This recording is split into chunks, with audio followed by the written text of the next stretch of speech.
All right. Welcome to... This is episode 4. All right. Technically 5, if you count episode 0. Yes, that's true. Because, I don't know iTunes numbering system, so I just called the introduction episode 1. Okay. All right. Last time on Eric Hates Dragon Ball Z, we talked about... It was a bunch of fucking filler. And I'm so glad that we're off of it now. It's over. Will Goku reach the end of Snake Way? Will Piccolo split into multiple versions of himself and learn nothing? Find out now on Eric Hates. Yes. That was so much energy. That was Thank really you good. for that Monster Energy drink. You're so welcome. I'm glad you feel like good. I'm awake now. Yeah. It's nice. I've never seen you like this before. I've never been awake in my life. Welcome to Eric Hates Dragon Ball Z, a Dragon Ball Z rewatch podcast. I'm Spencer. Take your time. I was saying I'm John while my throat was still... I'm John. Today we're going to go through episodes 16 through 20 of Dragon Ball Z. Ooh. Thank you for hanging with us through the last episode, My God. where we covered a bunch of... Yeah. If you're still in, you're going to have no problem getting through the rest of the series. I'll tell you that right now. That was really... What we just went through was the speed bump. Yeah. Yes, it was. From here on out, things are a little bit more, for better or worse, story-focused. Episode 16 of Dragon Ball Z is called Plight of the Children in America. In Japanese, the title was Run, Gohan, Longing for Mount Pozu, What? where Chi-Chi is waiting. Is that where he lives? Apparently, he mentioned it in the episode, but I didn't catch the exact pronunciation. So this episode opens... Hold on. My title for this episode is the one where I don't feel bad for orphans at all. I don't. I hate orphans. I'm leaving that in. Let me edit this episode. That's fine. Every time you say something, I'm going to take a copy of I Hate Orphans and put it there first. This episode opens with I Hate Orphans? It's a continuation. It's a continuation of the cliffhanger from last episode where Gohan was lost in the storm. We open on an island where a massive fucking shipping ship has been broken in half and is stuck in the water next to this island. Well, you think it's an island. That's fucking true. It looks like an island, though. And then it shows Gohan. He's been washed up on shore. These two stupid kids find Gohan and poke him. So there's a boy kid and a girl kid. And the boy kid's the older kid, and the girl's kid is the younger kid. The boy kid pokes him with a stick. He's like, let's give him the ear test. Oh, that's right. What ear test? And the boy kid goes, you're 6 years old and you've never heard of the ear test? And the girl goes, yeah, I have. I've totally heard of the ear test. Which is actually pretty accurate and for then they kids. don't give him the ear test. They don't give him the ear test. They just decide he's dead. What is the ear test? And he's like, oh, kid's dead. They take Gohan and they bring him to, a house? Like a broke-ass house? Like a broke-ass house, and we're supposed to feel bad for them because they're homeless. Gohan wakes up in this bed. I think it's a bed, and the kids are like, oh, hey, welcome to our house. We don't have to pay for it because everybody's dead. Yeah. Some tsunamis hit this town. Yes. That they're stuck in, and I guess the tsunami was very particular in who it murdered because it left all the kids in the town and killed took all away the adults. So it's just this town full of kids, and every day, a van full of really creepy adults shows up. I can't be the only one that feels this way, but it's just Child Protective Services. Yeah, right? that's it. They're not creepy. We just see them that way because we're looking through the kids' eyes. They are the responsible adults cleaning up after a tsunami disaster hit a city, and they're trying to find homes for the kids. To be fair for the kids, though, when they cut to the van on its way to pick up the kids to try and save these kids, the dude in the passenger seat of the van has got this horrible smirk, and he goes every time it cuts to the van. It's a good point. The character art makes them villains, but the only evidence that we have that they're evil people is the kids say they're evil. They're going to take us to a house where we don't get any meals, but we don't know why they know that because any kid that's taken to the house presumably doesn't come back. So we don't know why they think they're evil. Really. So Child Protective Services shows up to try and take the kids, and the boy and the girl who saved Gohan were like, shit, we gotta run! And they swing across a vine to a tree house, because apparently adults just are That's their kryptonite. Yep. They can't handle tree houses. Yeah. Kids in a tree 10 feet away? Well, I give up. That's it. Let's just get blackout drunk. So Our day is Goku and the over. kids escape the adults that are trying to find them in this ruined city. At this point, I'm asking what happened to Piccolo. Because Piccolo was trying to search for Gohan in the storm. That's true. Yeah. And he just sort of disappears for this episode. If you're wondering why this episode doesn't feel like or sound like anything that's happened in Dragon Ball Z before, it's because it doesn't. No, and it makes no sense. And it doesn't. This is filler too. It is. This is one of the last of the obviously just fuck this filler episodes. And and maybe you can speak more to this because I'm watching this after the culmination of like Princess Snake and all that stuff.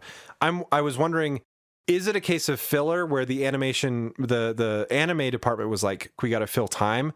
Or is it a case of I'm trying to separate myself from Dragon Ball, so I'm going to tell this serialized story about these Saiyans, but I still want to keep that Dragon Ball spirit, so I'm going to sprinkle in these one-off adventures like what used to happen to Kid Goku. I think they were trying super hard for the second thing, but they hit the nail on the head with the first thing.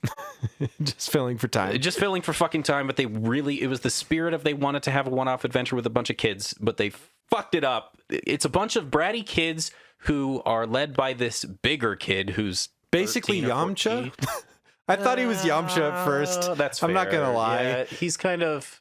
I like Yamcha, is the thing. I don't know if I've said this. Well, and I don't want to like say this kid sucks and Yamcha sucks too, but like the kid kind of sucks though. The kid kind of sucks though. The kid kind of sucks, and we'll get to why.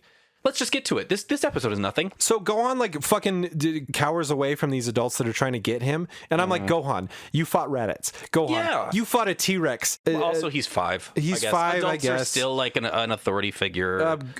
Gohan meets up with this group of kids that have stayed safe from the Child Protective Services, and there's a fox and a dog child in there too, because I honestly forgot that they existed. Oh yes, furries are just a part of anthropomorphic animals are just part of this show's universe. In a world filled with pink flamingo ass gizzardy turkeys and the dinosaurs and shit, let's have some anthropomorphic animals. Yeah, I mean it's fine. It's interesting.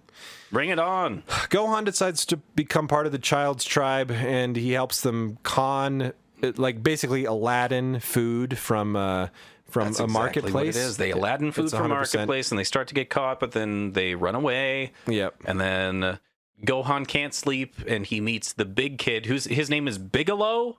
I don't know. I just called him Little Yamcha. So, all right. Already shitting on Yamcha. I don't mean to shit on Yamcha. Just the character art is fucking identical to Yamcha. Well, maybe in the face. In the face, yeah. That's all. He's got how you can differentiate him is he's a foot taller than everybody else.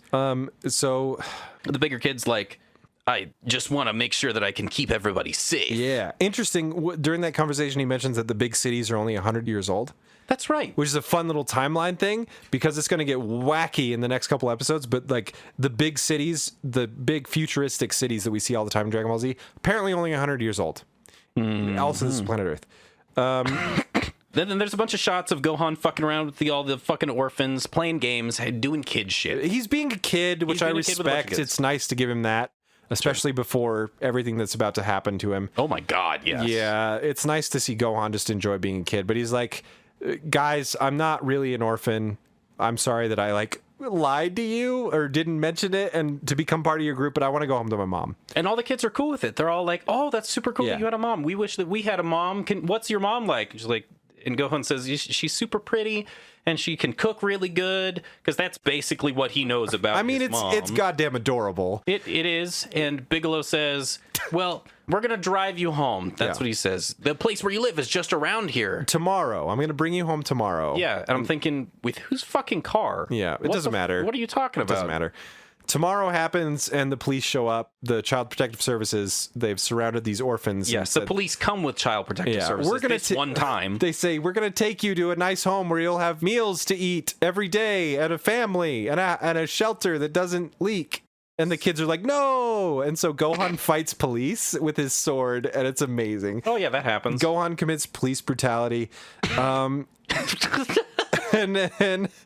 That should have been the name of this episode. Yeah, it's pretty good. And then Gohan and Bigelow escape on a fucking hot-wired car. Go ahead. So, yes, that happens. They escape on a hot-wired car, but all the kids are getting grabbed by the police. And they leave them behind. And Bigelow looks at all the kids, and all the kids are like, no, you've been the one that's helped us, Bigelow, help us. You're. And Bigelow goes, nah, and just takes Gohan home. In his defense, he does have like a moment where he's like, I can't take these kids away from, what could be a family. Yes. Like they are idolizing me as this runaway teenager, but that's not the path for everybody. That's not what they need. They need homes. I can't give them food every single day. Yeah. So I don't know why I'm trying to add a layer of respect to this character we're never going to see again. It doesn't matter at all. No. But he does say that. No, yes, no. Yes. Okay. Of all the stupid problems that happen in this episode, the next scene is very interesting.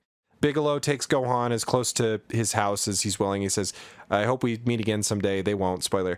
Gohan like hikes over a mountain and he finally finds his home. Like, since he's taken by Piccolo, he finds his house and he's excited. He wants to see his mom. Yes. He runs toward the house. He sees his mom through the window. The window. Mm-hmm. It's interesting. Chi-Chi's like sort of caring for Gohan's belongings in his room while he's been gone.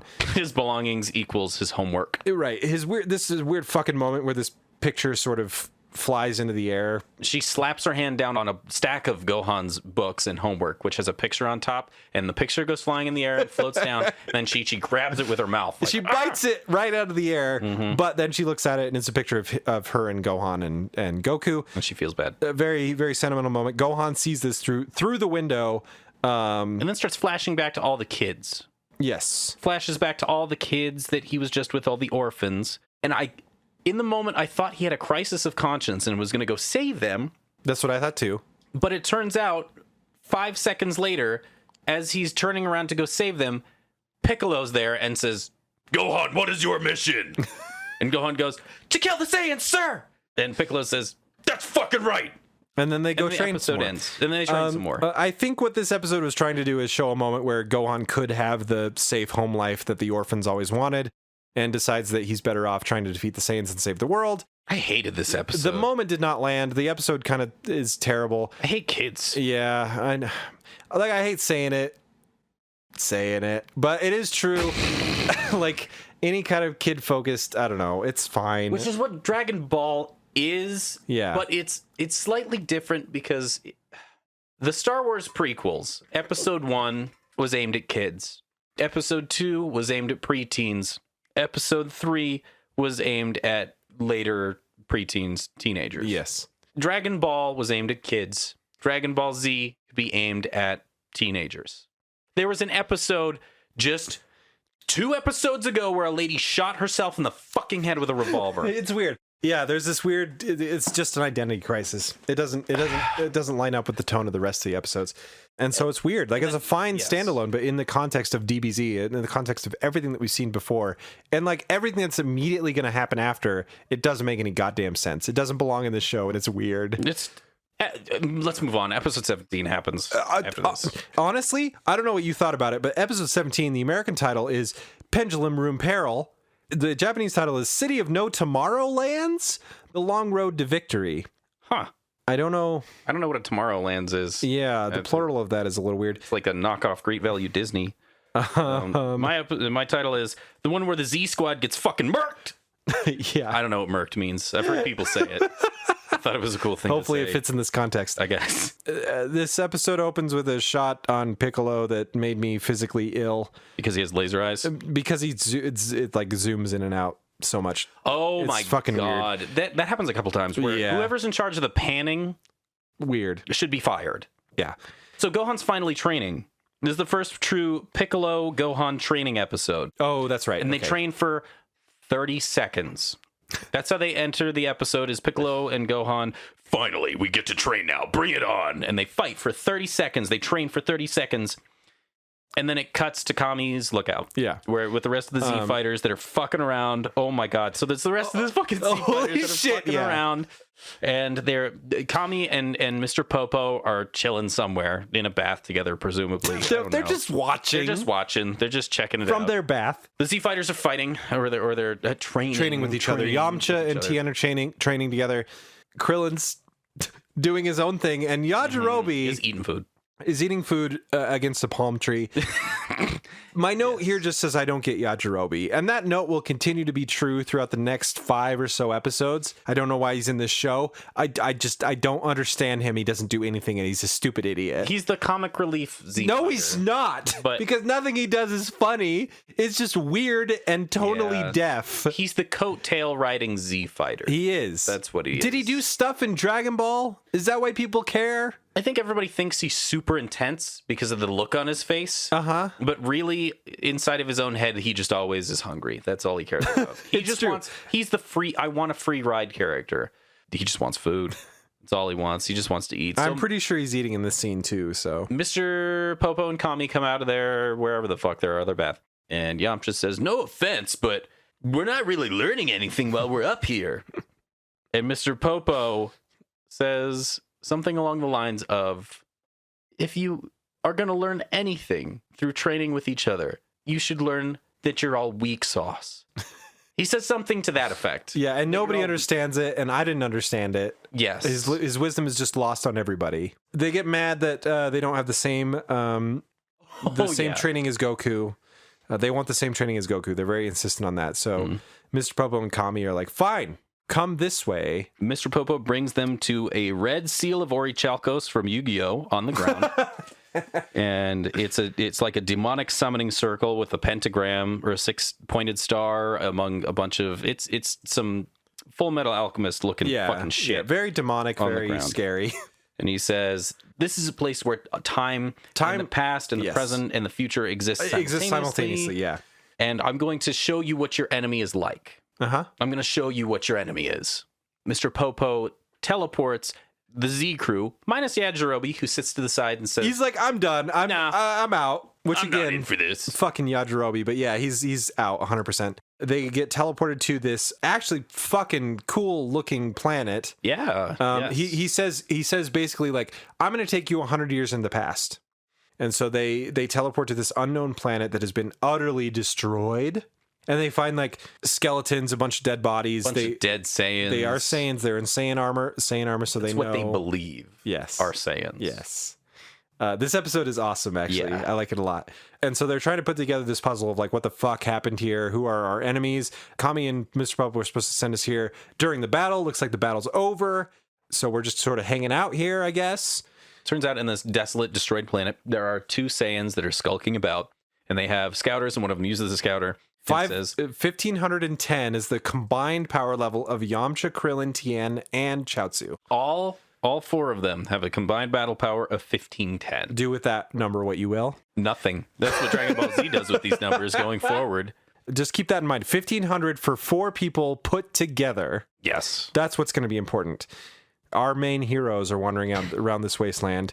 3 of them go forward on into the rest of the ruins. Chaozu stays behind to look at this weird fucking skull thing. It's he sees something in a store window, which is a helmet, which the helmet has a readout on its face, and it scares Chaozu. Then the helmet melts into being the face of one of the Saiyans. These two Saiyans, by the way, are ugly motherfuckers. Oh, they're extremely the scariest looking characters thus far. Yeah. Melts into the face of the Saiyan, who reaches out and grabs Chaozu. And my note for that is, well, Chaozu's dead. And then he melts Chaozu's head with his hand and then throws Chaozu down a fucking... Why does this weird-ass Saiyan make people's heads smoke?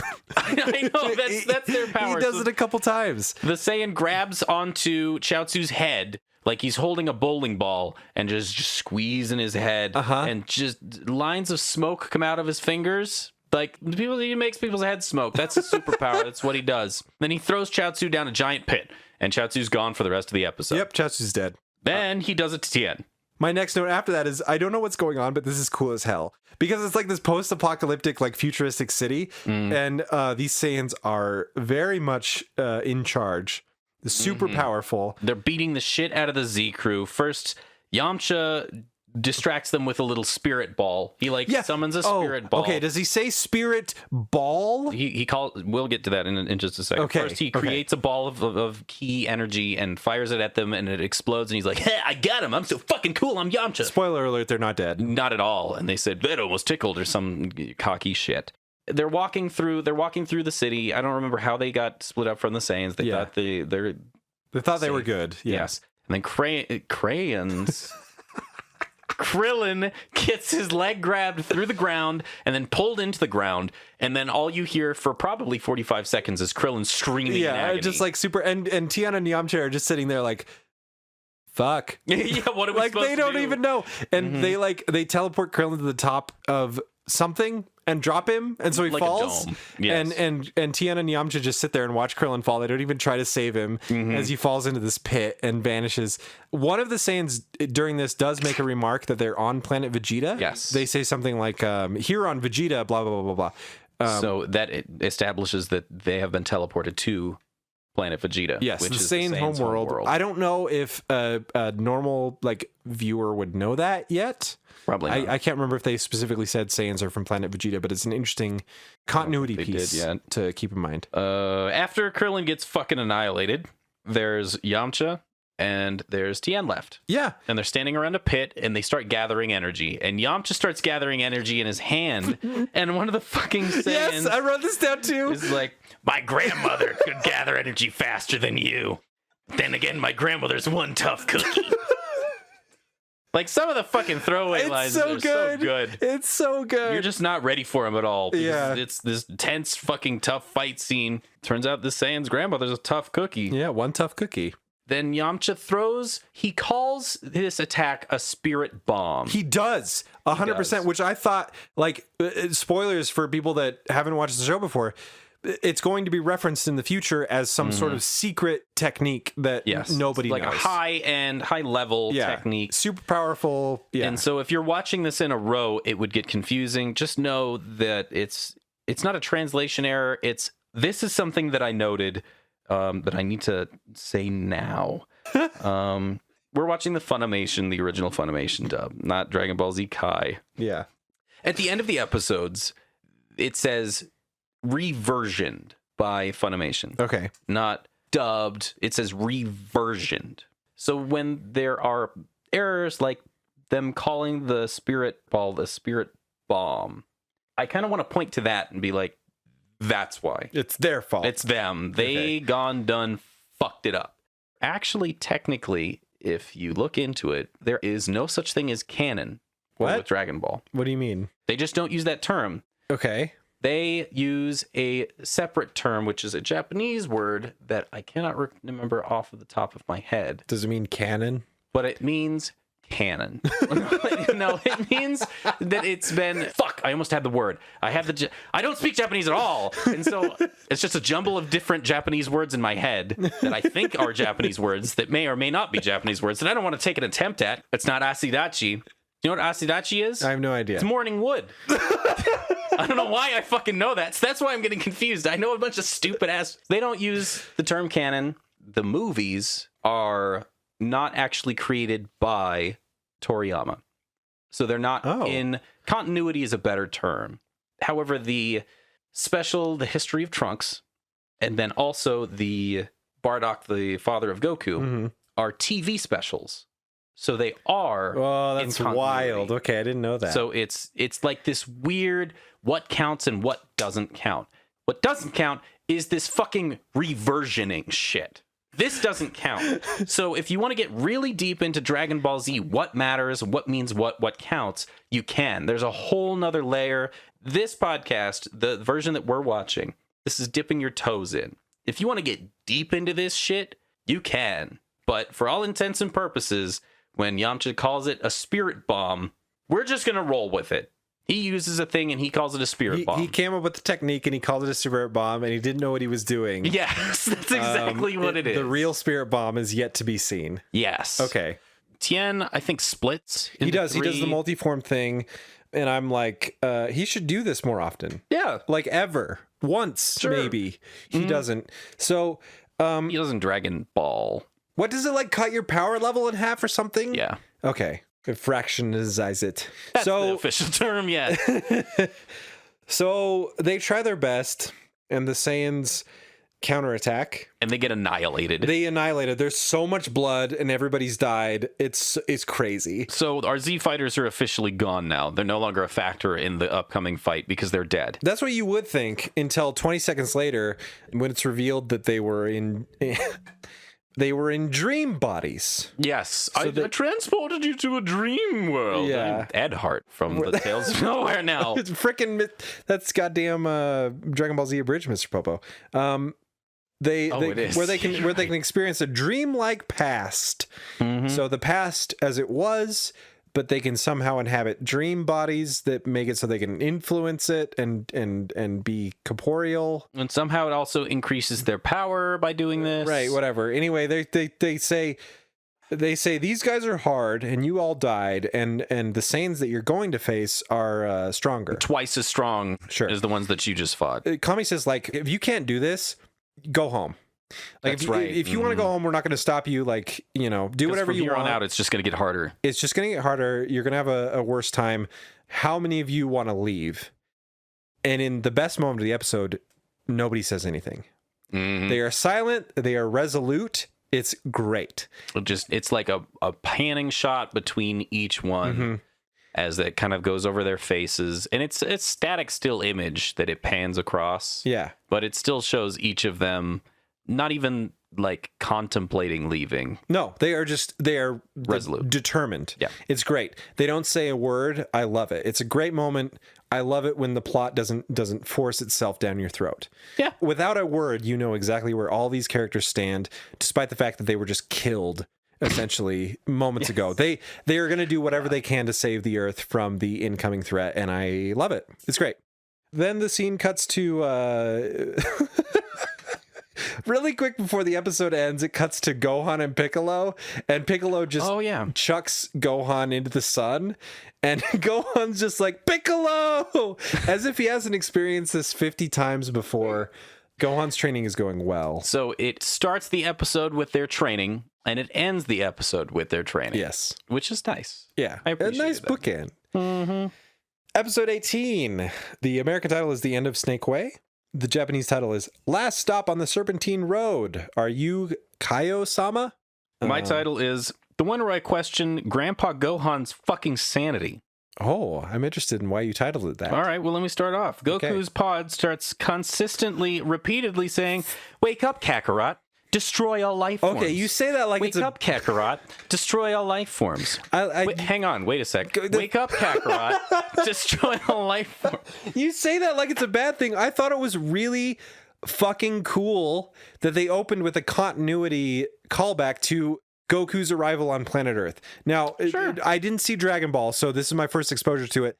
I just assumed that baby Goku had somehow become separated from the spacecraft that took him to Earth.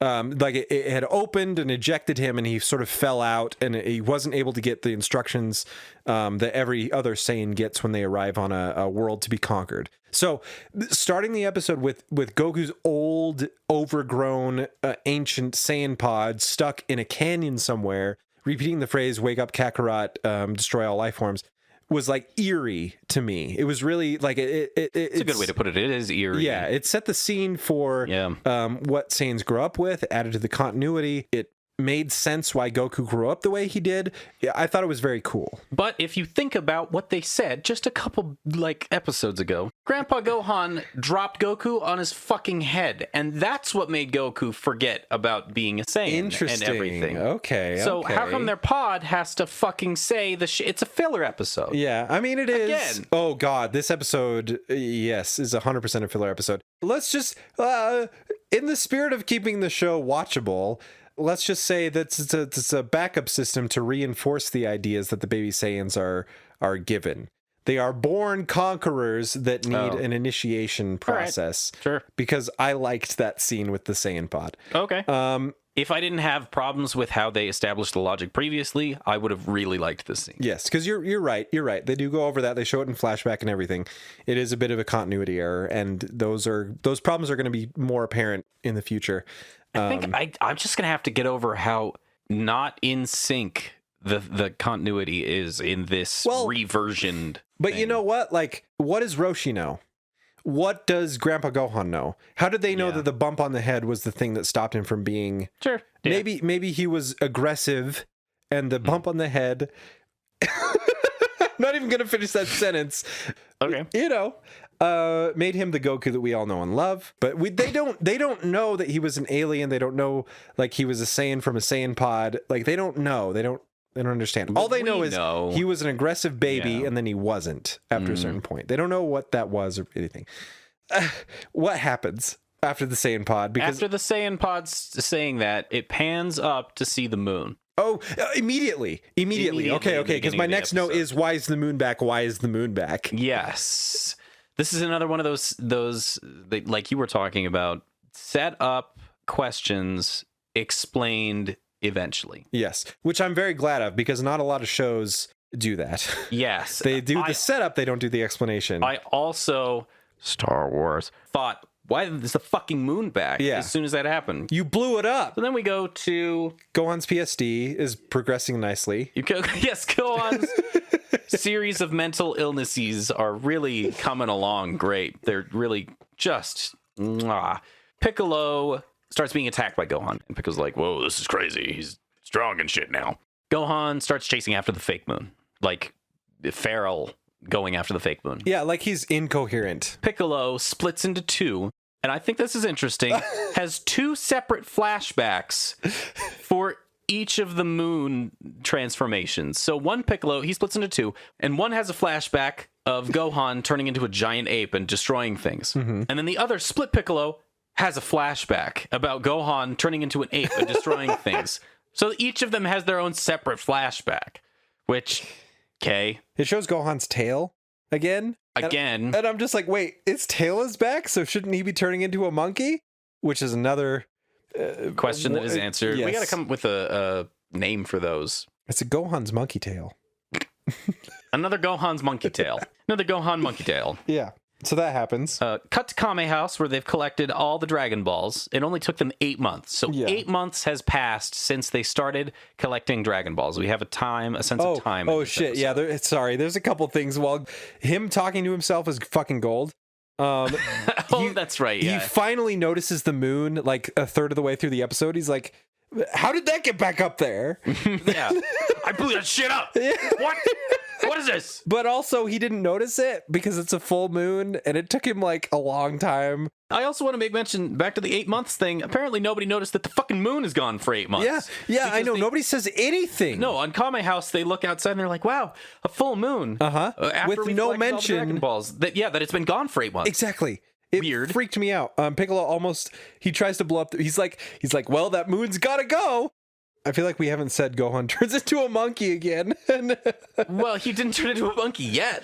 I see. Piccolo So fires his beam to try and kill the moon before Gohan turns into a monkey. Yeah. And the beam goes through the moon, and the moon flashes and epileptic strobes up and down and in and out. Yes. And Piccolo goes, "It's an illusion." Yeah. And he just knows. And then we cut. That's when we cut to. It's a projection. Yeah, he knows. He knows. That's when we cut to Bulma to the Kame House.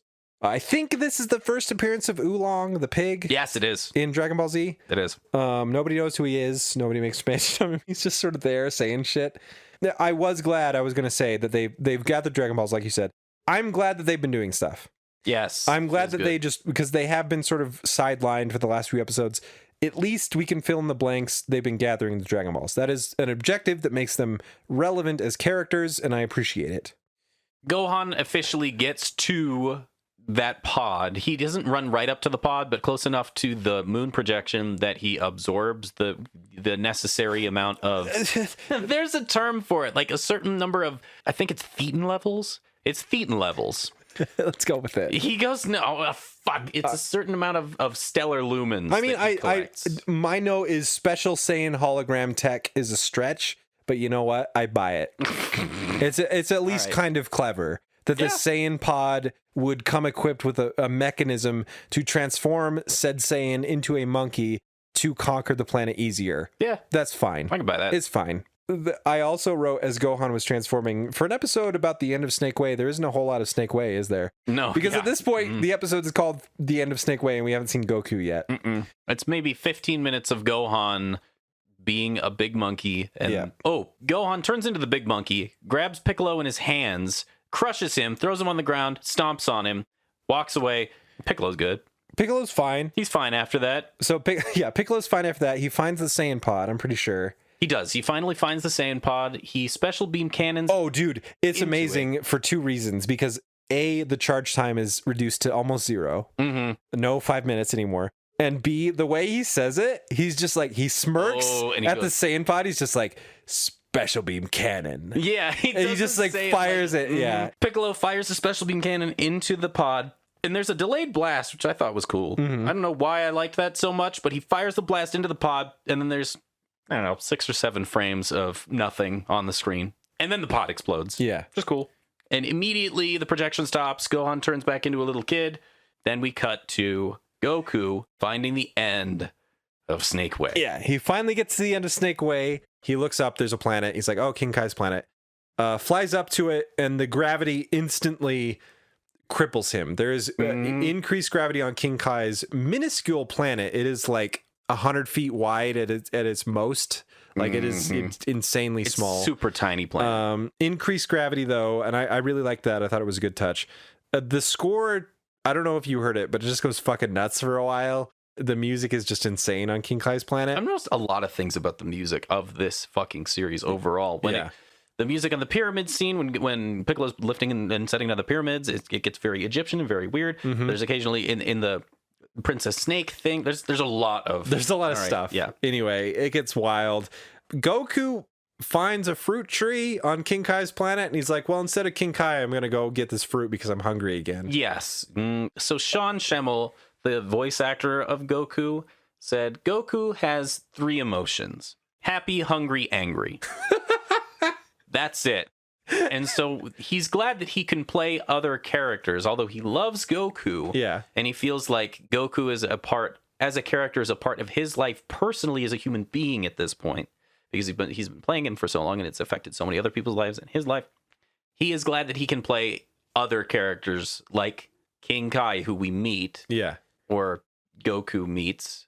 I realized that I've never personally known a guy named King Kai halfway through that sentence. No, that's fine, though. He also mentions Sir Isaac Newton, which made my brain explode again, because if the cities are only 100 years old and we're on a planet with bear people and panda people, how the fuck is there an Isaac Newton that discovers gravity? I don't understand this concept of Earth that has happened.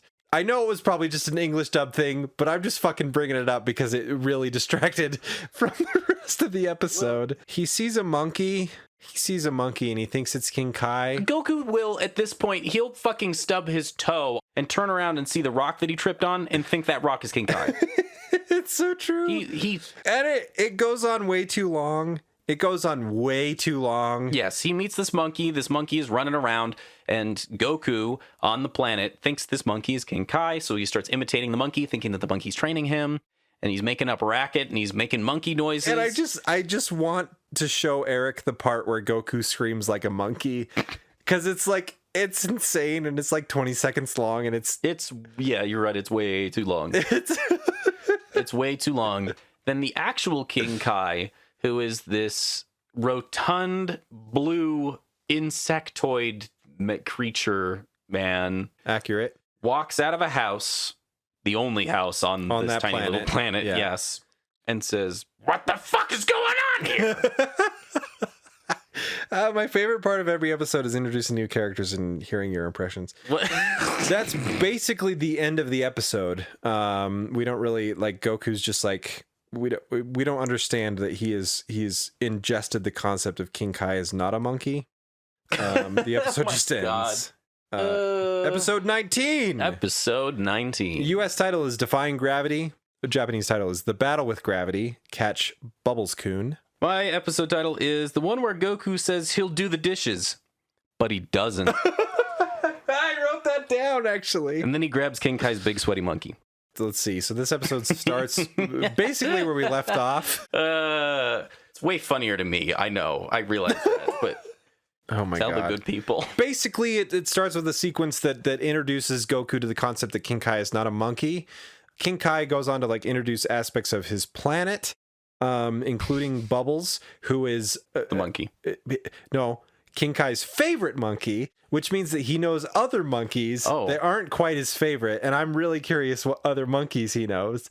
It reminded me of the scene where Luke meets Yoda for the first time, because King Kai is like super silly And like he takes the funny man role to Goku's straight man until the show realizes that Goku is always going to be the funny man role, whether he wants to be or not. And then King Kai starts getting more serious. But like this initial interaction really reminded me of Yoda hitting Luke with the cane and his funny laugh, because their whole interaction up to this point is just like, I'm King Kai, I can train you, but like we got to find out if you're worthy, so I'm going to tell you jokes. So it's just a bunch of shitty ass jokes. So bad jokes. Really bad. Oh my God. Did you write down "Somebody Stop Me"?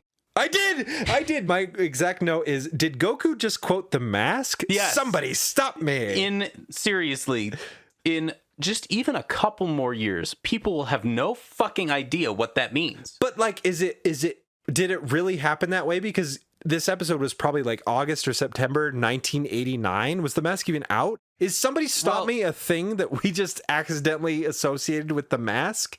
They didn't come out with Dragon Ball Z, this Funimation dub. Oh, that is an excellent point. Yeah, until the early 90s. The Mask. It could have been like exactly after The Mask. Yes, so it was to overdub. It was a culturally relevant at the time. It was like making a Monica Lewinsky joke. Yeah.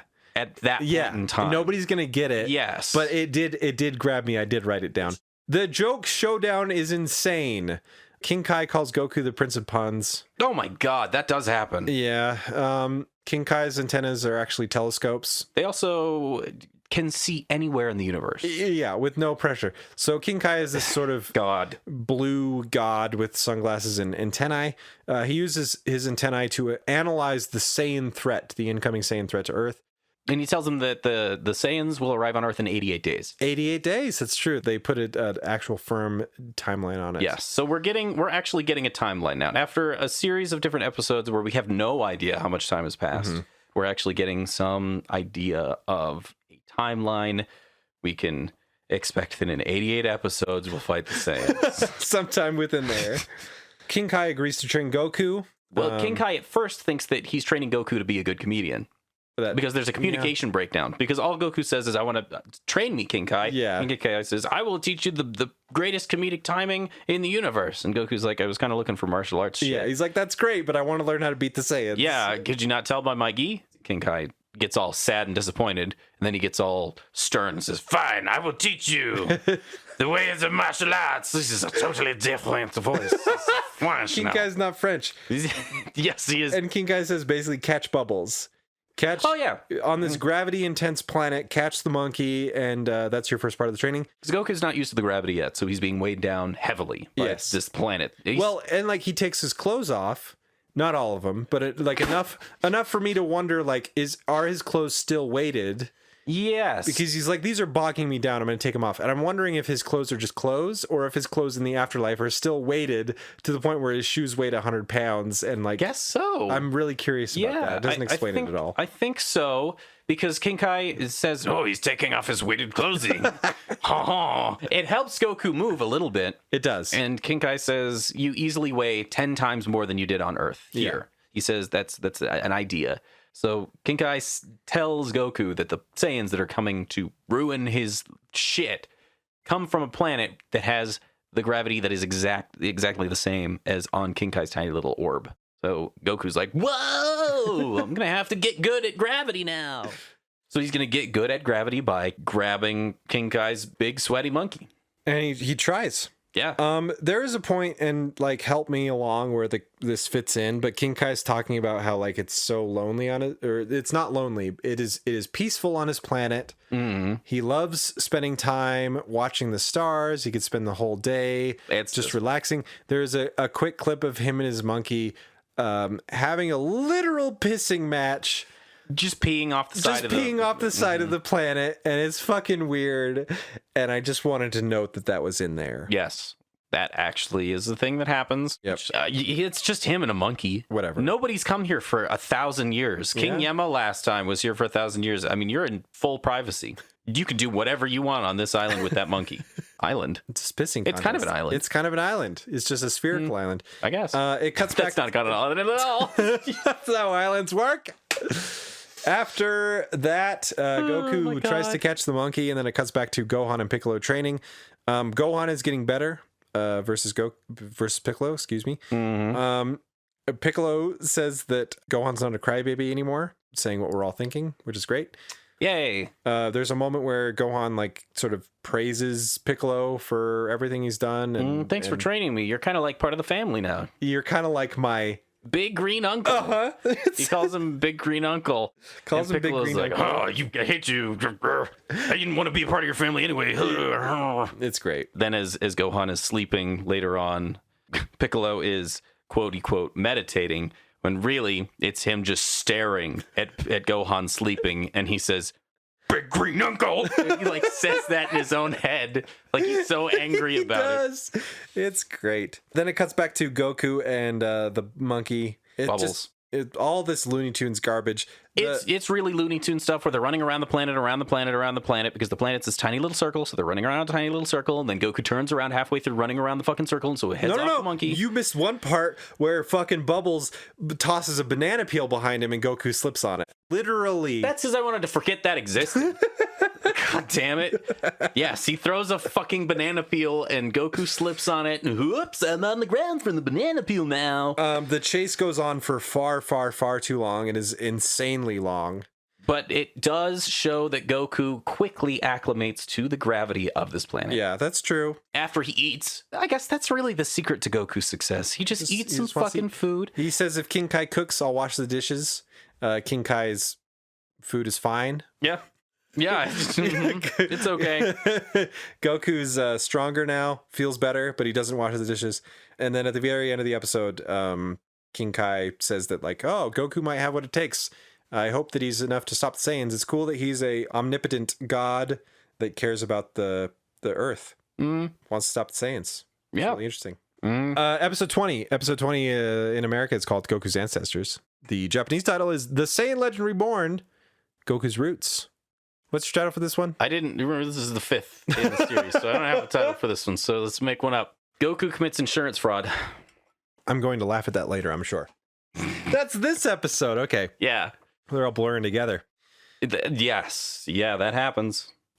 So it starts off with, okay, so for your next training. And he screams it in Goku's face. Yeah, he does. He does. Oh, my God. He tells him for his next training, he's going to have to call in his attendant, Gregory. And he calls in this orb of blue light, which dissipates and reveals a grasshopper. Yeah, he does it by screaming. Oh my God. Across the planet, and the voice, the echo of it, like, goes all the way around the planet, and just like, it's insane. Goes all the way around. Yeah. He screams as loud as he can, and then the scream comes back around the planet. There's no explanation either at the beginning. Goku's just like, what the fuck did you just do, dude? Mm-hmm. It's amazing. Gregory appears, and King Kai tells Goku his next training portion is going to be hitting Gregory over the head with this hammer. And hands him the biggest hammer he's ever handed anyone, which means he's handed other people different hammers. Yep. And Gregory goes, that's kind of big, isn't it? This little grasshopper friend, Gregory. Yes, Gregory, who sounds like a Mickey Mouse who won't stop smoking cigars. Yeah, seriously. Mm-hmm. Goku starts chasing Gregory around with a hammer. Makes a fucking just disaster of the planet. Yeah, smashes destroys everything. Yeah, hits King Kai's car. I cried a little bit when that beautiful model sports car got smashed. I don't know if we mentioned this. There's a thing. King Kai's little planet has a house, a picnic table, a tree, a well, I think. Yes, it does. And then a road that goes. It's just a circle road. It's just a circle road. Yeah. And when King Kai's talking about the things that he likes to do the most on this planet, he says, mostly I like to drive my sports car. And he just fucking drives it around the fucking planet. One time. Woo! That's what he did. It's the equivalent of going straight for about 100 feet and hitting the brakes. And then stops. It's amazing. It. So there's also this bright red, this cherry red sports car. Which Goku smashes with a hammer. Yeah, and it's sad. A big hammer. Because I love that car. And King Kai, you can tell in his face, he's like, I just paid something, the insurance. I don't remember what he says. He does. He says something about insurance, which like implies so much about the other world that I don't even want to think about it. No. Yeah, there's a lot of quick little throwaway lines that make you go, huh? Anyway, so it cuts back to Earth. it goes to Gohan and Pillin. Gohan. Excuse me? And Piccolo. You call yourself a DBZ fan? You're going to call him Pillin? I'm fired. All right. So it's fine. I have tons of backup podcasts I can go do in my room alone. And so Gohan and Piccolo are training, and Piccolo says, "It looks like you've learned how to dodge my punches and kicks.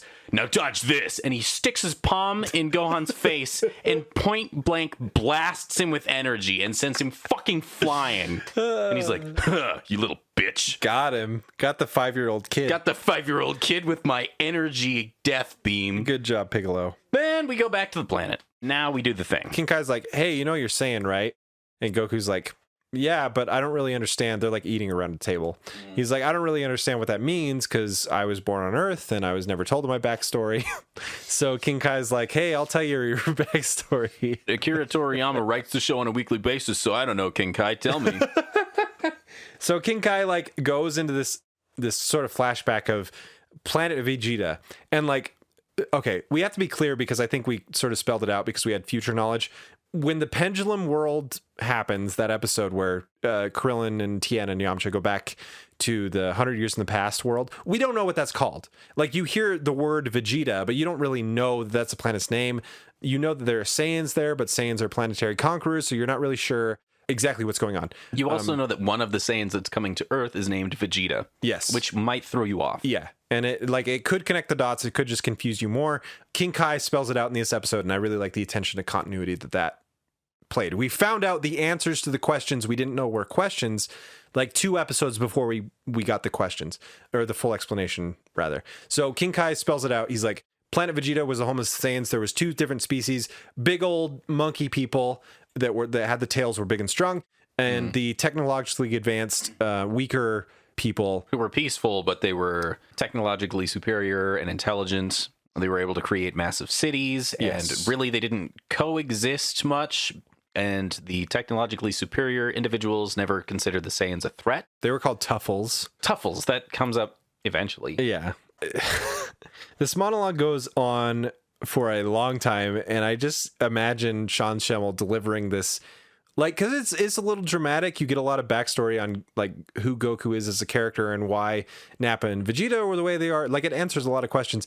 Can you imagine having delivered this monologue in that voice? Just over and King Kai's voice is not exactly like serious. He really does sound like that. It sounds like that, and he's like, "Back in your past, in your history, your parents loved you very much." It's ridiculous. But it's super interesting. I actually loved, like, the sci-fi part of me was very sated after this episode. So the 2 different species, the Saiyans eventually decided to surprise attack the Tuffles, and they stole their technology. Like, they defeated the Tuffles pretty easily because of superior strength. Also because they turn into giant fuck monkeys. Yes, once every 8 years. Once every 8 years, which is when the full moon happens on that planet. Which I guess they've just never run into that problem. Yeah, what the hell did they do the other times that happens? Problems that I have with their explanation of this. Once every 8 years, the full moon appears, and the Saiyans, which have always existed on this planet, turn into great fucking apes. The Tuffles would have known that was coming. They would have just known. And so what did they do for defense? Nothing. The interesting part is they sort of dominate the Tuffles, take over the planet. That's where they got the Saiyan Scouters from. The Scouters were not built by the Saiyans themselves. They were built by the Tuffles, this other superior intellectual race. And because the Saiyans had taken over the planet, they didn't have any way of getting off the planet. They didn't have any way of conquering anyone else, of sating their warrior-like habits. Sating? What is sating? That's not a real word, is it? My appetite is sated. Fuck, that's what I'm thinking of. Satiating the desire to murder.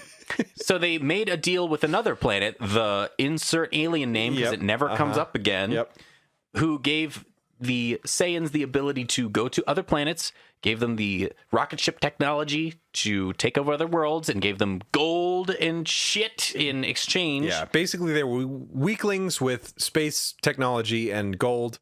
Saiyans were super strong. They made a deal to conquer their own planet and take out the less strong race. So the guardian of planet Vegeta, who we don't get a name for. No, we we understand that they have a guardian. Yep.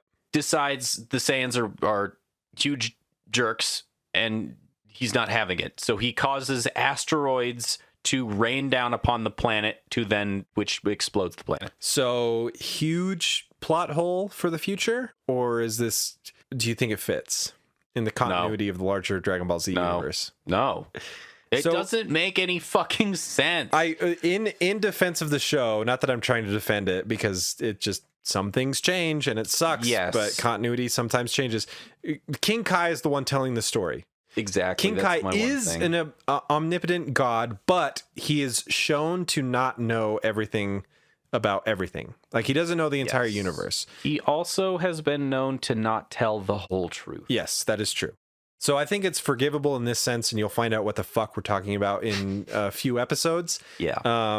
But this doesn't line up with the what we find out later in the Dragon Ball Z timeline. Yes.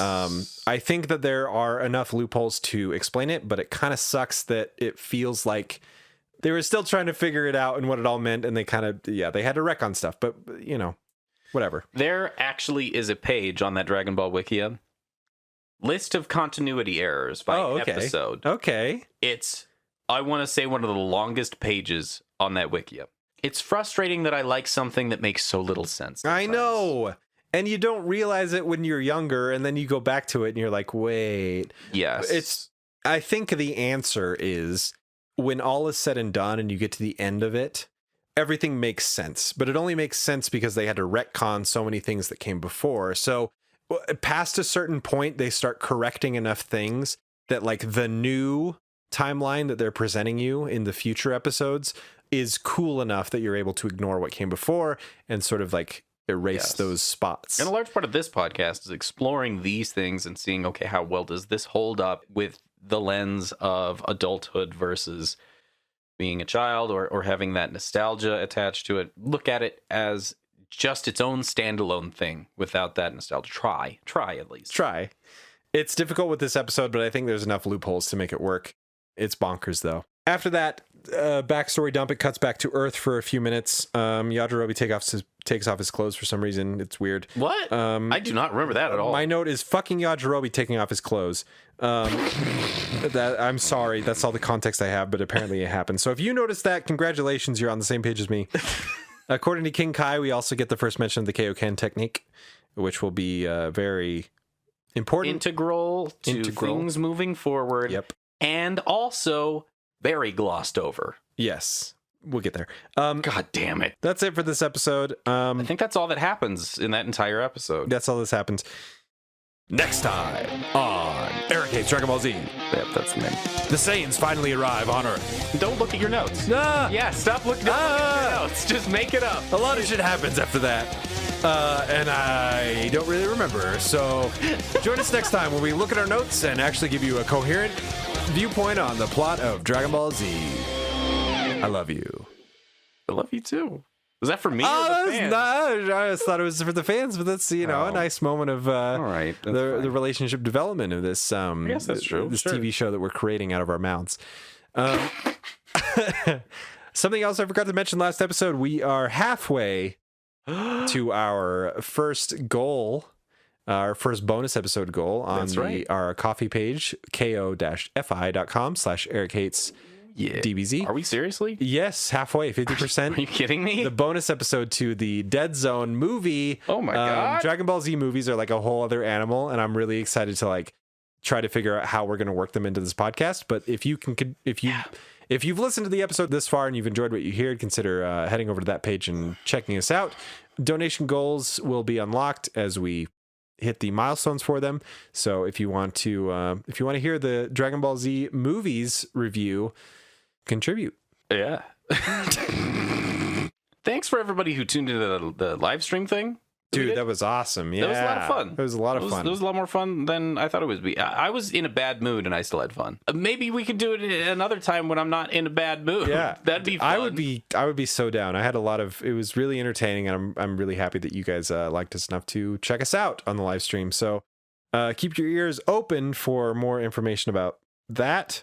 Hey folks, Spencer from the future here. Just wanted to jump in really quick and say that we were talking about it yesterday, right before this episode went up, and decided on a date for our next Twitch stream. It will be February 21st, around 7 p.m. MST. We're really looking forward to it, and we're not sure what we're going to play yet. But it'll be on twitch.tv/Rocktopusnetwork. And if you don't know how to spell that, check out our Twitter handle at EricHatesDBZ, and all the updates will be there. And we'll do like a countdown thing before it starts. So yeah, if you're interested, come join us. Talk about Dragon Ball Z, ask us questions, and play along. It'll be a good time. I'll let you get back to the regular outro now. We'll just go until it fails, and then once it fails, hardcore will just stop forever. So, we had 26,000 concurrent viewers, so it wasn't quite that many. It was 83 million concurrent viewers. So we're very successful, is what we're saying. So thankful for each and every one of you. Oh, we've got another episode to do. We're gonna go do that. 2 other episodes to do, man. Thank you for listening. We'll catch you next time. Thank you for listening to Eric Hates Dragon Ball Z. He might hate the show, but he doesn't hate that you're listening to it.